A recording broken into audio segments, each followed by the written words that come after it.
This channel does not promote any violent, harmful, or illegal activities. All content provided by this channel is meant for an educational purpose only. বাজার বড় করতে চাইছে প্রতিদিন মেহনতি মানুষ, প্রান্তিক মানুষ, গরিব মানুষ, দুর্বল অংশের মানুষ যারা মাঠে ময়দানে খালে বিলে খনিতে খাদানে রাস্তার ধারে কাজ করছে, ওরা কাজ করে রবীন্দ্রনাথ বলেছিলেন। আজকে মোদি মমতার সরকার এই কাজ করার জায়গাটা ছোট করে দিচ্ছে।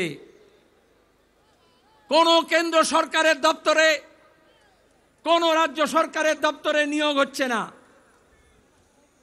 নতুন কলকারখানা হচ্ছে না। আর যদি বা পুলিশে আর শিক্ষকে নিয়োগ হয়, সেখানে দুর্নীতির পাহাড়। সুপ্রিম কোর্ট পর্যন্ত আমাদের রাজ্যের মুখ্যমন্ত্রীর নাকে ঝামা ঘষে দিয়েছে। গত 2 বছর ধরে, 3 বছর ধরে তিনি যে ন্যাকামি করছিলেন, আজকে মানুষ বুঝতে পারছে।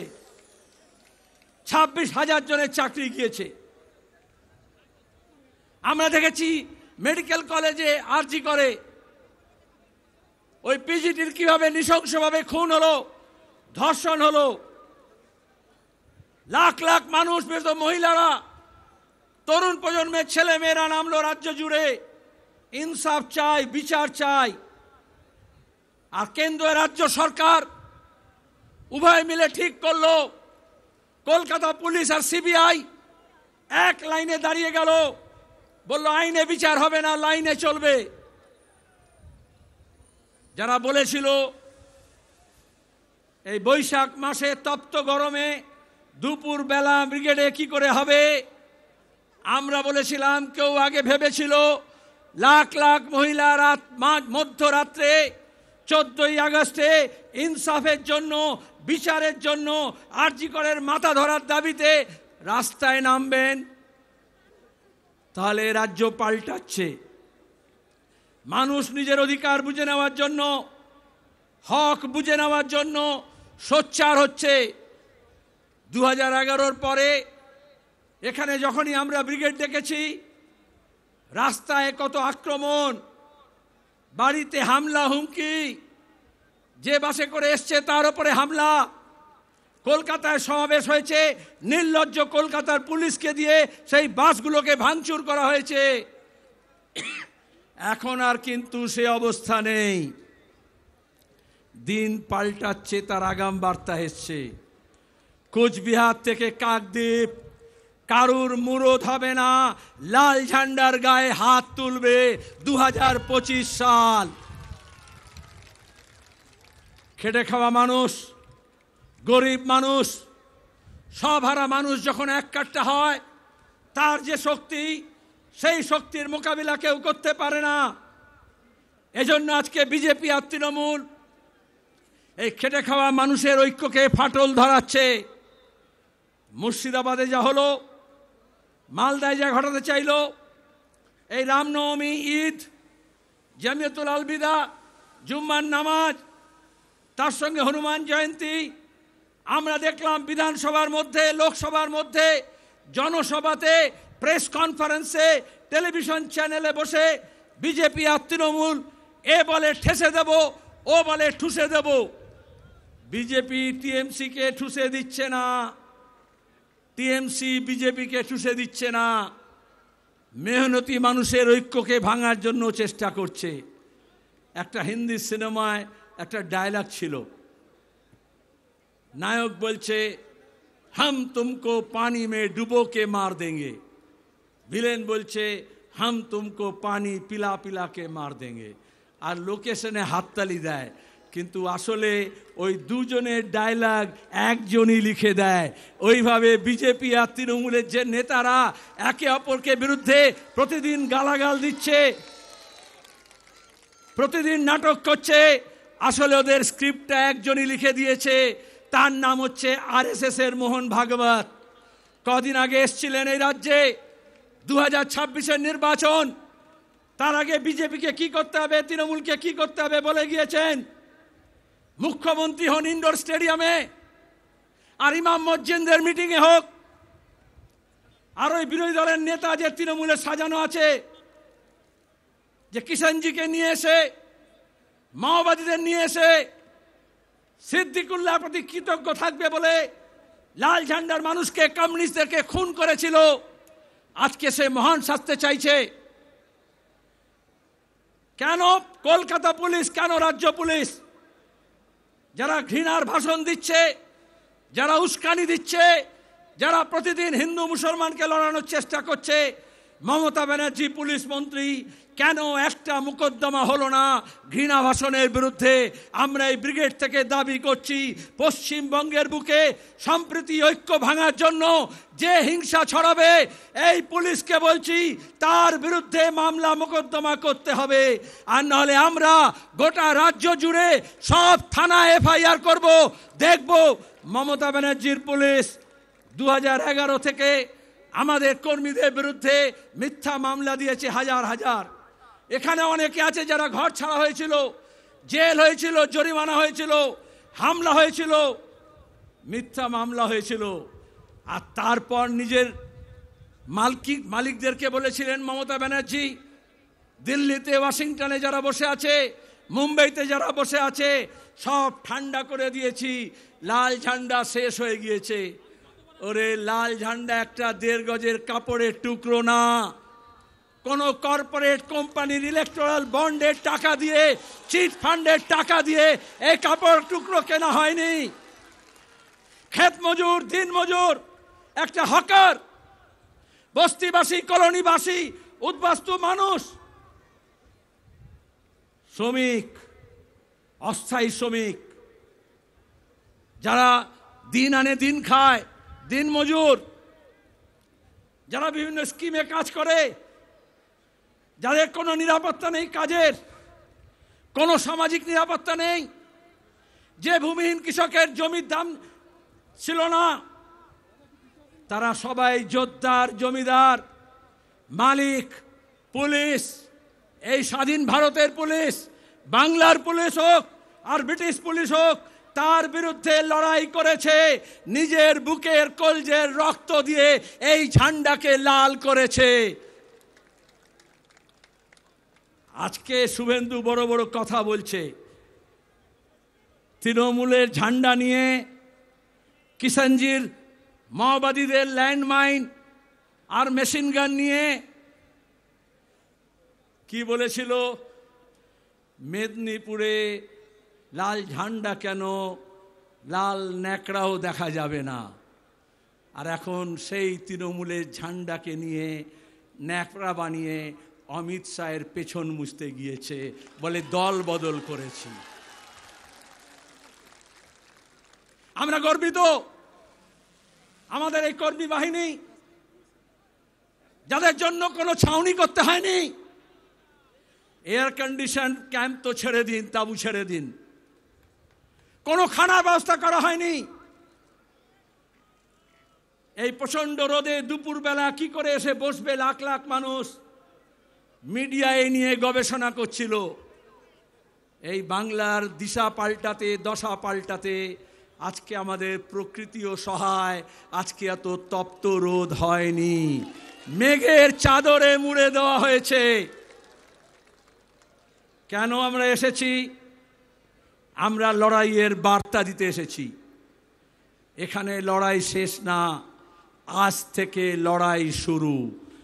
মানুষের যে দুর্দশা আজকেও দেখেছেন, খড়গপুরে ওই রেশমি মেটালিক্স, যা তৃণমূলের নেতাদের তোলা দিয়ে কারবার চালায় আর জমি দখল করে, সেখানে দাঁড়িয়ে ধসে 3 জন শ্রমিকের মৃত্যু হয়েছে। আমি সেদিন গিয়েছিলাম মুর্শিদাবাদের শামশেরগঞ্জে, সুতির সাজুর মোড়ে, কোথাও পুলিশের গুলিতে আর কোথাও দাঙ্গাবাজ হামলাকারীদের বিরুদ্ধে আক্রমণে যে মানুষ মারা গেল, তাদের কাছে গিয়েছিলাম ঐক্যের বার্তা নিয়ে, সম্প্রীতির বার্তা নিয়ে। আমরা এখানে যখন মিটিং করছি, আক্রান্ত আমরা প্রতিনিধিরা, যে অম্বিকেশ মহাপাত্র কার্টুন ফরওয়ার্ড করেছিল সত্যজিৎ রায়ের বার্তা, তাকে তৃণমূল হামলা করেছিল, পুলিশ মামলা করেছিল, জেল দিয়েছিল। তার নেতৃত্বে আমাদের প্রতিনিধি দল, এখন আমরা আক্রান্ত। তারা ওই মনীন্দ্র বর্মন লোকগীতি গায়, ভাওয়াইয়া সঙ্গীত, এই শিক্ষক নিয়োগের দুর্নীতি, আজ 26,000-এর চাকরি গিয়েছে তার জন্য, গান বেঁধেছিল, গান লিখেছিল। স্বভাব কবি, সবসময় গান লেখে, গান গায়, লোকশিল্পী বলতে পারেন, গ্রাম্য শিল্পী বলতে পারেন। গান আপলোড করার পরে পুলিশ তার বিরুদ্ধে মামলা রুজু করেছে, তাকে তোরা হামলা করেছে, সে এখন ঘর ছাড়া। যারা আমাদের ঘর ছাড়া করছে, আন্দোলনকারীদের ছাড়া করছে, আমরা শপথ নিচ্ছি তাদেরকে আমরা রাজ্য ছাড়া করে ছাড়ব।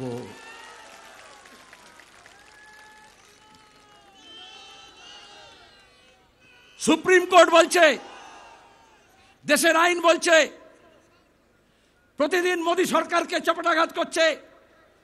যেভাবে সার্ভেলেন্স, যেভাবে নজরদারির ব্যবস্থা করা হচ্ছে, নাগরিকদের অধিকার কেড়ে নেওয়া হচ্ছে, গণতান্ত্রিক অধিকার কেড়ে নেওয়া হচ্ছে। আপনি কি খাবেন, কি পরবেন, কোন কথা বলবেন, কার সঙ্গে যাবেন, এই সব নাকি তারা ঠিক করে দেবে। আমাদের সংবিধান বলছে আমাদের অধিকার আছে প্রত্যেকের নিজের নিজের, মেরি মার্জি। সেখানে দাঁড়িয়ে আমাদের যে বৈচিত্র্য আছে, এই যে আলাদা পোশাক আছে, আলাদা খাদ্যাভ্যাস আছে, আলাদা বুলি আছে, আলাদা ভাষা আছে, আজকে একটা ফাঁসিবাদী রাষ্ট্র তৈরি করার জন্য যে নয়া ফাঁসিবাদী ঝোঁক দেখা দিচ্ছে, আরএসএস এই কাজটা চেয়েছিল, ধর্মের উন্মাদনা তৈরি করে, ধর্মীয় ভাবাবেগ তৈরি করে একটা ধর্মীয় রাষ্ট্র করব বলে তারা গোটা দেশে, উত্তর ভারতে, মধ্য ভারতে, পশ্চিম ভারতে গত 3 দশক ধরে যে তাণ্ডব নৃত্য করেছে, গুজরাটে যে গণহত্যা করেছে, আজকে মমতার দয়ায় আর দোয়ায় সেই আরএসএস আমাদের রাজ্যে ঘর বাঁধছে আর মানুষের ঘর ভাঙছে। রাজ্যের পুলিশ, তৃণমূল কংগ্রেস, রাজ্যের প্রশাসনের মুরদ নেই এই দাঙ্গাবাজদের আটকাবে। তার জন্য লাল ঝান্ডাকে মজবুত করতে হবে, ডান্ডাগুলোকে একটু মোটা করতে হবে। তবেই আমরা বুদ্ধদেব ভট্টাচার্যের ভাষায় বলতে পারবো, এ রাজ্যে যারা দাঙ্গা করতে আসবে তার মাথা ভেঙে গুড়িয়ে দেওয়া হবে। এটা রাজ্যের মুখ্যমন্ত্রী সাহস করতে পারেন না। এই বাংলার বুকে জ্যোতি বসু বলেছিলেন যে আজকে গোটা পৃথিবী মানে, যে গোটা দেশ মানে।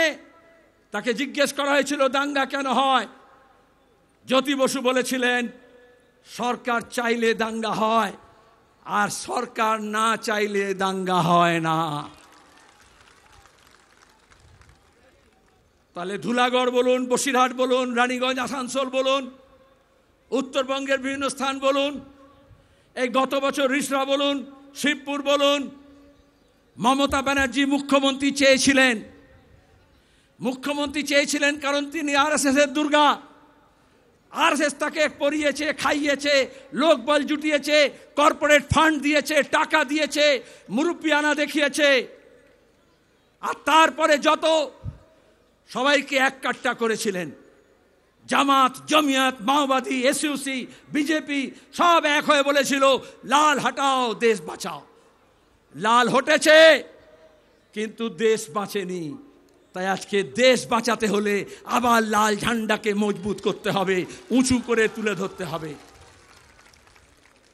এটা শুধু ব্রিগেড সমাবেশ না, কিষাণ সভা, ক্ষেত মজদুর সংগঠন, বস্তি উন্নয়ন সমিতি, সিআইটিউ কর্মীরা গত কয়েক মাস ধরে মাঠে, ময়দানে, খেতে, খামারে, কলে, কারখানায়, ইট ভাটা থেকে যেখানে বিড়ি বাঁধে, যেখানে মিড ডে মিলের ওয়ার্কার, যেখানে আইসিডিএস এর কর্মী, যেখানে আশা কর্মী, যেখানে বিভিন্ন স্কিম ওয়ার্কার, যেখানে বেকার ছেলে মেয়ে, যেখানে পরিযায়ী শ্রমিক, যেখানে গিগ ওয়ার্কার, তাদের সবার কাছে আপনারা গিয়েছেন। যে কৃষক ফসলের দাম পায় না তার লড়াই, যার সার কালোবাজারি হয় তার লড়াই, যে ফসল রাখার জায়গা পায় না কোল্ড স্টোরেজে তার লড়াই, যে মজুরি পায় না তার লড়াই, যে বেকার কাজ পায়নি তার লড়াই, আর যারা কাজ পেয়েও এই তৃণমূলের অপদার্থতার দুর্নীতির জন্য কাজ হারিয়েছে তাদের লড়াই। এই সব লড়াইকে মালা গাঁথার মতো করে আমাদের যেমন পুঁথি গাঁথা হয়, যেমন একটা মালা হয়, যেমন ফুলগুলোকে একটা সুতোর মধ্যে গেঁথে মালা তৈরি করা হয়, সেই রকম এই ধরনের আন্দোলনগুলোকে গণ আন্দোলনের জোয়ার তৈরি করার জন্য প্রত্যেকটা আন্দোলনকে আমাদের ঐক্য একই সূত্রে গাঁথতে হবে। সে কাজই লাল ঝান্ডা করছে। এজন্য বিজেপি আর তৃণমূলের দুজনেই প্রতিদিন দেখবেন, যারা বলেছিল সিপিএম শেষ, লাল ঝান্ডা শেষ, বিজেপি বলছে ওখানে সিপিএম আছে, লাল ঝান্ডা আছে, বিজেপি বলছে ওখানে সিপিএম আছে, লাল ঝান্ডা আছে।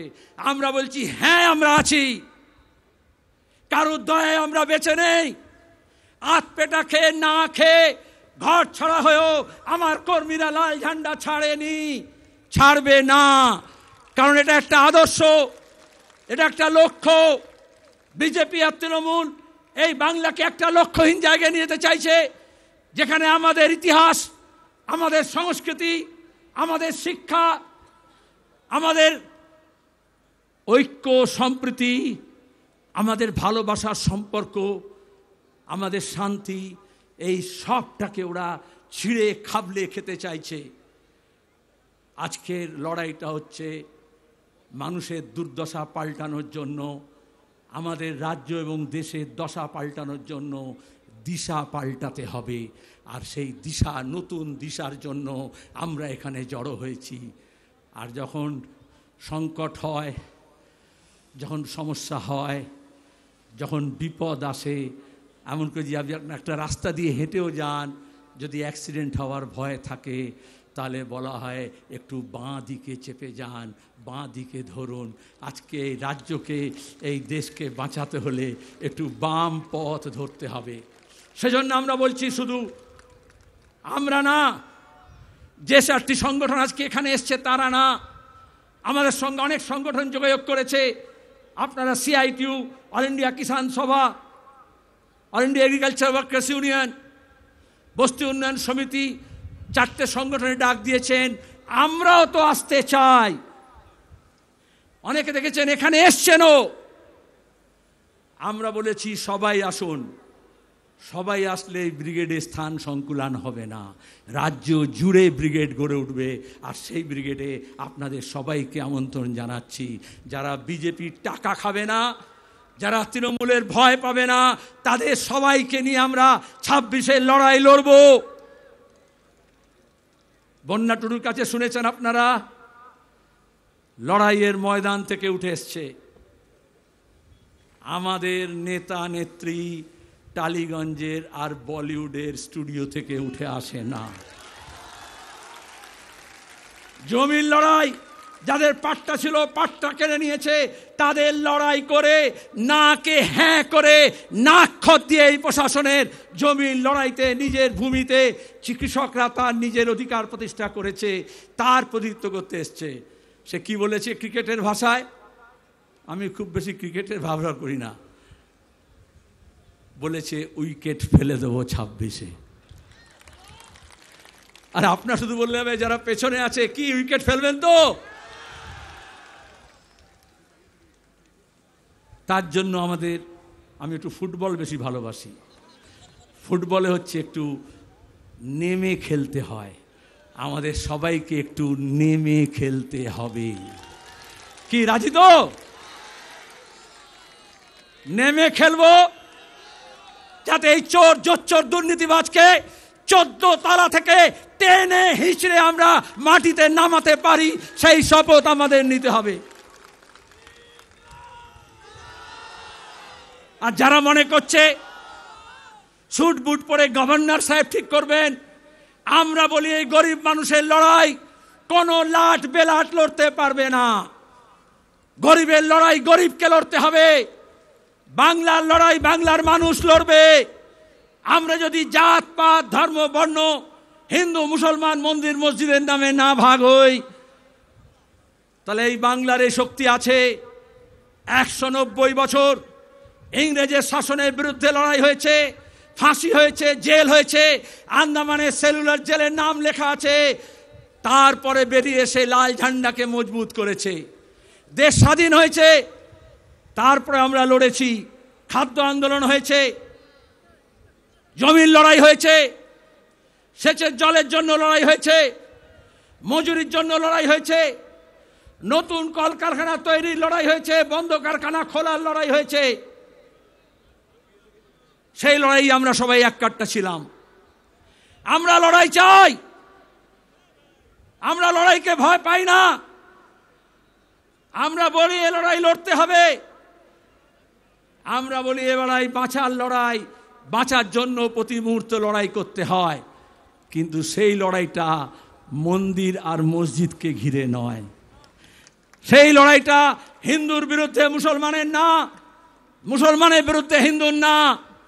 ধর্মের নামে যারা বেসাতি করে, বাংলাদেশের দিকে তাকিয়ে দেখুন, গণপ্রজাতন্ত্রী স্বাধীন সার্বভৌম ধর্মনিরপেক্ষ বাংলাদেশ, সেখানে সংখ্যালঘুদের অত্যাচার হলো কেন হলো? যারা এখানে মরা কান্দি কাঁদছিল, কুমিরের কান্না কাঁদছিল বাংলাদেশের সংখ্যালঘু নির্যাতনের প্রশ্নে, তাদেরকে জিজ্ঞেস করে কি হলো? সব দাম ফুরিয়ে গেল। ইউনূস আর মোদির মধ্যে বৈঠক হলো, আর এখানে সব লেজ তুলে যে হনুমানের দল লাফাচ্ছিল, এখন দু পায়ের পেছনে লেজ গুটিয়ে দিয়ে এখন কি বলছে? এখন মুর্শিদাবাদ দেখাচ্ছে। আমরা মুর্শিদাবাদকে বাংলাদেশের মতো সংখ্যালঘু নিধনের জায়গা হতে দিতে পারি না। কমিউনিস্টদের শরীরে এক বিন্দু রক্ত যতক্ষণ থাকবে, আমরা এই দাঙ্গাবাজদের বিরুদ্ধে লড়ে যাব, এই শপথ আমাদের নিতে হবে। আমাদের লড়াই হচ্ছে শিক্ষার জন্য, আমাদের লড়াই হচ্ছে স্বাস্থ্যের জন্য, আমাদের লড়াই হচ্ছে কাজের জন্য, আমাদের লড়াই হচ্ছে আমাদের মা বোনেদের ইজ্জত রক্ষার জন্য, আমাদের লড়াই হচ্ছে মানুষের সঙ্গে মানুষের সম্প্রীতি গড়ে তোলার জন্য। এই বাংলাকে আমাদের পূর্বপুরুষরা তিল তিল করে গড়ে তুলেছে। এই বিজেপি তৃণমূলের হাতে এই বাংলাকে আমরা সর্বনাশ করতে দেব না। এই শপথ নিয়ে আমাদের ফিরে যেতে হবে। আচ্ছা, সরকারের কাজ কি? ট্রাম চালাবে, ট্রেন চালাবে, গণপরিবহন চালাবে, রেল চালাবে, প্লেন চালাবে, এয়ারপোর্ট চালাবে, বন্দর চালাবে, রেল স্টেশন চালাবে, পোস্ট অফিস চালাবে, ব্যাংক চালাবে। মোদি সরকার বলছে ওইসব আদানি আম্বানি চালাবে। বলে তুমি কি চালাবে? বলে আমি মন্দির চালাবো, আমি মন্দির বানাবো, আর নাহলে আমি ওয়াকফ বোর্ড চালাবো, আমি ওয়াকফ সম্পত্তি রক্ষণাবেক্ষণ করবো। আরে বাবা, যখন ভোট চেয়েছিলে, তোমার ম্যানিফেস্টোতে কথা বলেছিলে, তখন তো বলেছিলে সবকা সাথ সবকা বিকাশ, আর এখন হচ্ছে ধরে ধরে সবকা বিনাশ। ওয়াকফ আইন যে পাল্টালো, আজকে সুপ্রিম কোর্টও বলেছে, প্রাথমিক কথা বলেছে, ইন্টারিম কথা বলেছে, যে কথা আমরা বলছিলাম, আমাদের সংবিধানে সব ধর্ম, সব জনগোষ্ঠীর নিজস্ব মত অনুযায়ী, বিশ্বাস অনুযায়ী তাদের অধিকার আছে, সেটাকে পালন করা, সংগঠন গড়ে তোলা, প্রতিষ্ঠান গড়ে তোলা, তাকে চালানো। যেমন গুরুদ্বারা চলে, যেমন গির্জা চালানো হয়, যেমন ওই যে তিরুপতির মন্দির দেবস্থানাম চালানো হয়, তিরুমালা দেবস্থানাম চালানো হয়। সরকার এসে বলছে ওরে বাপ রে বাপ, এখন মন্দির মসজিদে অনেক লাভ আছে, চল হট তোরা সর, আমরা এগুলোকে চালাবো। আরে তুই ট্রেনটা ভালো করে চালা না, যাতে ঠিক সময় ট্রেনটা চলে, ট্রেনের বাথরুমগুলো যাতে ঠিক মতো পরিষ্কার থাকে, আর এয়ারপোর্টগুলোকে সব আদানির হাতে না দিয়ে, বন্দরগুলোকে আদানির হাতে না দিয়ে, যেটা চালানোর কথা সেটা চালা। ওরা ট্রেন বেচে দিচ্ছে, মমতা ব্যানার্জি কলকাতার ট্রাম ডিপো বেচে দিচ্ছে, বলে যা আছে। ওই অমলদার কাছে শুনলেন না, বিজেপি বলল কৃষকের আয় দ্বিগুণ করে দেবো। বাবু যতক্ষণ পারিষদগণ বলে তার শতগুণ, মমতা বলল আমি তো 3 গুণ করেই দিয়েছি। আর এদিকে কৃষক তার ফসলের দাম পাচ্ছে না, প্রতিদিন লড়াই হচ্ছে। আলু চাষিদের সর্বনাশ হয়েছে, সবজি চাষিদের সর্বনাশ হয়েছে। আমরা বেশি দামে চাল খাচ্ছি, কিন্তু ধান সংগ্রহ করছে না, চাল কল মালিকরা নিচ্ছে, আর তাদের কাছ থেকে সরকার নিচ্ছে। এই তো 2 নম্বরই। হেন জায়গা নেই। নিয়োগ বলুন, এই তৃণমূল সরকারের কোনো দপ্তর নেই। চ্যালেঞ্জ নিয়ে বলছি, যেখানে দুর্নীতি হয় না, আর কাটমানি হয় না, তোলাবাজি হয় না। এই বিজেপি প্রথমে সে খুব কাটমানি তোলাবাজি বলছিল, এখন আর বলছে শুধু ভাগাভাগির ব্যাপার আছে। মমতা বলেছে 75-25, আর ওদিকে আরএসএস বিজেপি বলেছে ওই 75-এর মধ্যে 25 আমাকে দিলেও ভালো হবে। ব্যাস, তারপরে আরজি কর ভুলে যাও, কয়লা পাচার ভুলে যাও, গরু পাচার ভুলে যাও, এই যে বালি পাচার ভুলে যাও, শিক্ষক নিয়োগের দুর্নীতি ভুলে যাও, নারদে যেমন ভুলে গেছো, চিট ফান্ড যেমন ভুলে গেছো। চোখের সামনে আছে। যারা আমরা বলতাম 10 বছর আগে এই ব্রিগেডে বলেছিলাম যে তৃণমূল কংগ্রেস 2014-এ মোদী সরকার আসার পরে মুকুল রায়কে দিয়ে বাইপাস করেছে, সরাসরি যোগাযোগ করেছে। আর আজকে দাঁড়িয়ে মমতা কি বলছেন ইন্ডোর স্টেডিয়ামে? মোদী ভালো, অমিত শাহ খারাপ। এটা নতুন কথা নয়। একসময় বলেছিলেন বাজপেয়ী ভালো, মালপোয়া খাইছিলেন তার মাকে দিয়ে, আর আদবানি খারাপ।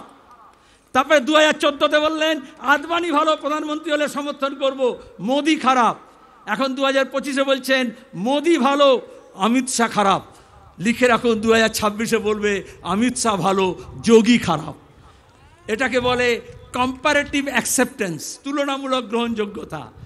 তাহলে একজনকে খারাপ বলছেন সেটা নয়, অন্যজনকে বার্তা দিচ্ছেন মোর নাম এই বলে খ্যাত হোক, আমি তোমাদেরই লোক। আরে আমরা অনেক আগে থেকেই জানতাম, এই জন্য মানুষকে বলছি ওদের এই হুজুগে আপনারা পা ফেলবেন না। ব্যাপক ডিজে বাজিয়ে, ব্যাপক টাকা খরচা করে, ব্যাপক রঙের তামাশা করে ওরা ধর্মকে কেন্দ্র করে রাজনীতি করতে চায়। জ্যোতি বসু আমাদের বলেছেন দুনিয়া জোড়া আমরা বামপন্থীরা বিশ্বাস করি ধর্ম যার যার নিজের, আর রাজনীতি আলাদা। ধর্ম আর রাজনীতিকে মেশাবেন না। বাংলাদেশে দেখেছেন ধর্ম আর রাজনীতি মেশালে কি হয়। উত্তরপ্রদেশে দেখছেন কিরম বুলডোজার পলিটিক্স হয়। গুজরাটে দেখেছি কিরম গণহত্যা হয়। আর পুলিশকে বলবো আইন অনুযায়ী, সংবিধান অনুযায়ী পুলিশের এটা দেখভাল করার কথা। পুলিশ মনে করে বাংলার এই পিসি ভাইপোকে রক্ষা করলেই হবে, কিছু করলে দেখবেন হাজার হাজার পুলিশ সব একসঙ্গে মার্চ করছে। আর কেন্দ্র বাহিনী মনে করে মোটামুটি যে চোররা তৃণমূল থেকে চুরি করে বিজেপির দিকে লাফিয়েছে, এই ডাল থেকে ও ডালে গেছে, তাকে রক্ষা করাই হচ্ছে কেন্দ্র বাহিনীর কাজ। তাহলে বাংলার মানুষকে কে রক্ষা করবে? গ্রামে গঞ্জে, ওয়ার্ডে, পাড়ায়, মহল্লায় শুভবুদ্ধি সম্পন্ন মানুষ, গণতন্ত্রপ্রিয় মানুষ, ধর্মনিরপেক্ষ মানুষ, শুধু লাল ঝান্ডার না, আরও অনেকে আছেন। তাদের সবাইকে নিয়ে আমাদের এলাকা ভিত্তিক একেবারে নজরদারি কমিটি তৈরি করতে হবে যে এই সব হনুমানের নাচ যারা নাচবে, যারা দাঙ্গাবাজি করবে, তাদেরকে আমাদের আটকাতে হবে। সেই দায়িত্ব আমাদের গ্রহণ করতে হবে। ওয়াকফের আইনের সংশোধনের বিরুদ্ধে গোটা দেশে সবাই প্রতিবাদ করছেন, শুধু বিজেপি আর ওই তৃণমূলের 5-6টা এমপি ছাড়া সবাই এককাট্টা হয়েছেন। তো কোথাও তো হাঙ্গামা হচ্ছে না, কোথাও তো দাঙ্গা হচ্ছে না। তাহলে কেন মুর্শিদাবাদে হলো? প্রশ্ন করব না, তদন্ত চাইব না। যতগুলো দাঙ্গা হয়েছে 2011-র পর থেকে আমাদের রাজ্যে একটাও বিচার বিভাগীয় তদন্ত হয়নি। বিচার বিভাগীয় তদন্ত হলে এজাজকে যে পুলিশ খুন করলো, হরসুন্দর দাস আর চন্দন দাসকে যারা খুন করলো, তার দুধ কা দুধ পানি কা পানি হয়ে যাবে। কিন্তু মমতা ব্যানার্জি তদন্ত করবেন না, বিচার বিভাগে তদন্ত চাইবেন না, আর বিজেপিও চাইবে না। তাহলে হিন্দু মুসলমান কি করে হবে? আমরা চাইছি বিচার বিভাগে তদন্ত হোক, দোষীরা শাস্তি পাক, যারা ওখানে আক্রান্ত হয়েছে, ক্ষতিগ্রস্ত হয়েছে, লুটপাটের জন্য যাদের সর্বস্ব গিয়েছে, তাদের সমস্ত ক্ষতিপূরণ দিতে হবে। প্রাণের ক্ষতিপূরণ দেওয়া যায় না, তাও তাদের ভরণ পোষণের দায়িত্ব নিতে হবে। আর বিচার বিভাগ তদন্ত হলে কারা ষড়যন্ত্র করলো, পেছনে কারা ছিল, ব্লু প্রিন্ট কারা তৈরি করলো, সেই সব বেরিয়ে আসবে। নালে বিজেপি তৃণমূল দুটোই মিলে দেখবেন সূত্র মারফত খবর বলে বলছে ওই অন্য জায়গা থেকে এসছে, বাইরে থেকে এসছে। আরে যদি বাইরে থেকে আসে ধরে নি, তাহলে সীমানা পার হলো কি করে? বর্ডার ম্যানেজমেন্ট, জেলা পুলিশ প্রধান, ডিএম, এসপি আর বর্ডার সিকিউরিটি ফোর্স একসঙ্গে মিলে আইন অনুযায়ী, সংবিধান অনুযায়ী বর্ডার রক্ষা করে। তাহলে কেন হলো না? কেন ইন্টেলিজেন্স ফেল করলো? তুমি নজরদারি করো। সব থানাকে বলা হয়েছে আজকে এই CI2 কৃষক সভা, বস্তি উন্নয়ন সমিতি আর ক্ষেত মজুরদের যে জমায়েত হবে তাতেই এত ভয় পেয়েছে। মমতা সার্কুলার দিয়েছে সব থানায় যে খবর নাও কারা যাচ্ছে, কিসে যাচ্ছে, সব বাস মালিকের ঠিকানা নাও, কে বাস দিয়েছে, কে গাড়ি দিয়েছে। আমি বলছি আরে ভাই, এখন তো শুধু বাস দিয়েছে, তাতেই নাম ঠিকানা জোগাড় করছো, যখন বাস দেবে তখন তুমি কি করবে? এত সার্ভেলেন্স, এত নজরদারি, তাহলে ওখানে হাঙ্গামা দাঙ্গা কে করবে? বাইরে থেকে আসবে কি ভেতর থেকে আসবে? তোমার কাছে কেন নজরদারি ছিল না? আসলে পুলিশ রিফর্ম দরকার। পুলিশ রিফর্ম বামপন্থীরাই বলেছে, এ পুলিশ দিয়ে হবে না, এ দলদাস পুলিশ। গোটা দেশেই পুলিশ রিফর্ম ওভারডিউ আছে। এই রিফর্ম, ওই রিফর্ম, লেবার কোড পাল্টাও, এসব বলছে। কিন্তু পুলিশ রিফর্ম করতে হবে মানুষের জন্য, পুলিশ ভিআইপির জন্য না। কেন ফায়ার ব্রিগেড যায়নি? 5 ঘন্টা আগুন লেগেছে, পাড়ার লোকজন আগুন বুঝিয়েছে। প্রশ্নের জবাব দেব না? চাইব না? আমরা জবাব চাইছি। আর বিজেপি, তৃণমূল আর সাম্প্রদায়িক অন্ধ ভক্তদেরকে বলছি, আদম গণবি কমিউনিস্ট কবি ছিলেন, হিন্দিতে লিখতেন, একেবারে জনগণের কবি, আলপথে মেঠোপথে লিখতেন। তার একটা কবিতা ছিল, হিন্দু ইয়া মুসলমানকে এহসাসাত কো মত ছেড়িয়ে। হিন্দু বা মুসলমানের আবেগকে নিয়ে খেলা করো না। হিন্দু আর মুসলমানের লড়াই লড়িও না। যদি লড়তে হয় তাহলে বেকারির বিরুদ্ধে লড়ো, যদি লড়তে হয় অশিক্ষার কুশিক্ষার বিরুদ্ধে লড়ো, গরিবের বিরুদ্ধে লড়ো।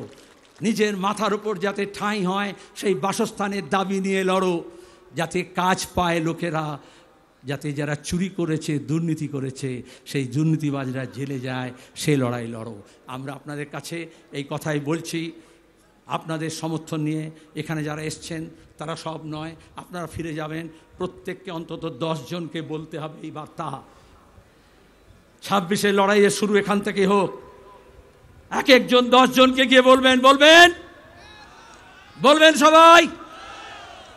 এই বার্তা গ্রামে গ্রামে রটে যেতে হবে, পাড়ায় মহল্লায় বস্তিতে কলোনিতে লড়ে যেতে হবে। আমরা একা নই। ওরা দেখায় লাল ঝান্ডা ছোট হয়ে গেছে, দুর্বল হয়ে গেছে, একা হয়ে গেছে। এই ব্র্যাগেড প্যারেড গ্রাউন্ডে লাল ঝান্ডা ছাড়া কারুর বাপের তাকত নেই, যারা লাল ঝান্ডা ছাড়া এখানে ব্রিগেডে ভরাতে পারে। এখানে শক্তি প্রদর্শন করলে হবে না, নিজের পায়ের তলার মাটিটাকে শক্ত করতে হবে, মাথা উঁচু করে দাঁড়াতে হবে। আর সে লড়াই আমরা লড়ব। লড়বেন? হবে লড়াই, একসঙ্গে হবে, পেছনে হবে লড়াই। ইনকলাব।